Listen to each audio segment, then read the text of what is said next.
So to preface this video, I have to say that as geeky as I am, I'm not full-on nerd. I don't like collect anything. I don't, paint miniatures. For me, Warhammer has been about the games. Vermintide 1 and 2, Darktide, the original Space Marine, the Total War games. That's where my knowledge comes from, limited knowledge. So I'm speaking in this video about this game, Space Marine 2, not the entire Warhammer universe. So if I get some Warhammer things wrong, feel free to correct me at the bottom, but it's not really what I'm talking about. I'm talking about this game in general. So I'm going to give you some reasons why you should be playing Space Marine 2. It's fun to play. It doesn't incorporate Vegas-style mechanics that waste your time or has bloated filler content to make you grind for something that you can easily pay for in the store. Well, because it doesn't have a store.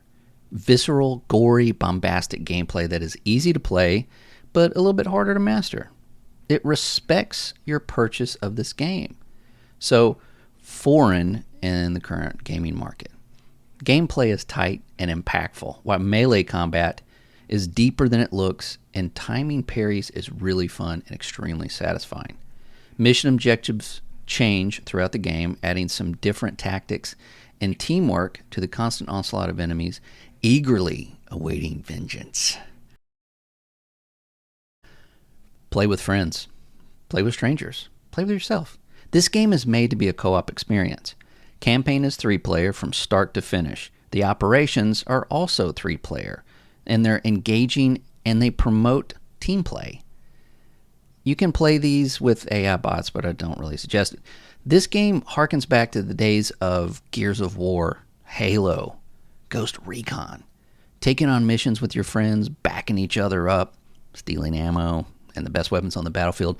It almost feels like this is some remaster of an incredible 360 or PS3 era co-op game that still holds up today in the best possible way. And that rhymed. This game has no modern social political messaging.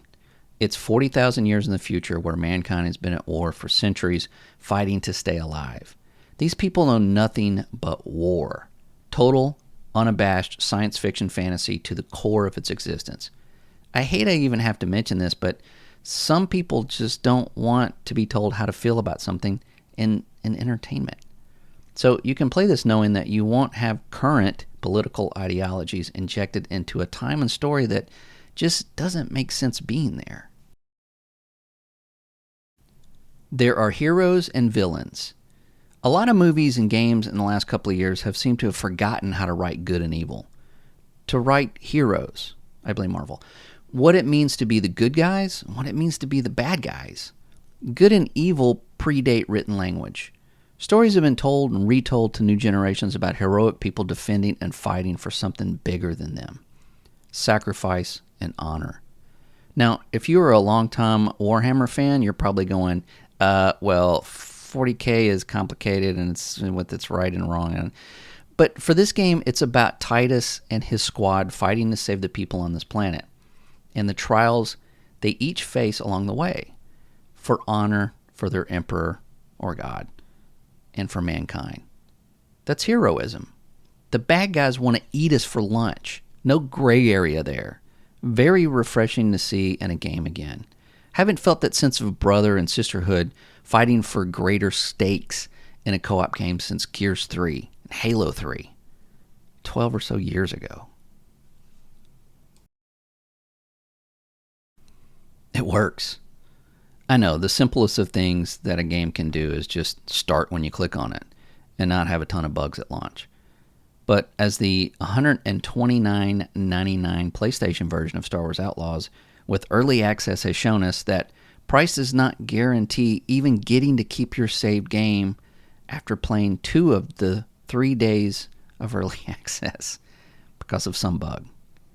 Space Marine 2 launched early with no noticeable issues and even had offline campaign options. It's been a long time since I have thrown my hard-earned money at a screen, but Saber Interactive have earned it by respecting my time, money, and love for games. I may even forgive them for what they did with Halo CE. Maybe.